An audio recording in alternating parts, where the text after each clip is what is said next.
So let's zoom into now about the new practice manager designation Mhm. and also the practice based courses that you talk about. Can you take us through what these designation entails? Yes, love to. So the new practice manager designation is pulling on the practice guides that have been in existence. So many people will have looked at those which were already in the My Axelos section, but they were always behind the firewall, and people weren't using them necessarily. And so what we've done is really pulled those out, using those practice guides, putting certifications around them. So you can either do them individually. So you can, if you just wanted to do one, you could. So you could really deep dive into a particular practice. But importantly, if you do 5 of those practices, and so you'd get that practice manager designation by doing 5.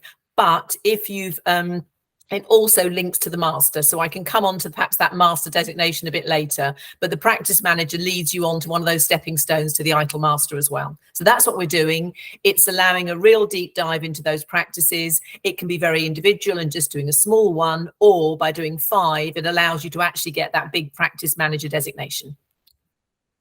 No, absolutely, absolutely. And I think this is the need of the hour, because since the time ITIL got started, in the early 90s, people have been struggling with the practices or the processes at those Mm. time. They're still working on the incident and the problem and the change and how it works together. And I'm sure the deep dive on these practices and the practice manuals will give a much clear, focus and an implementation plan for most of the organizations. So thank you for bringing this up, Catherine.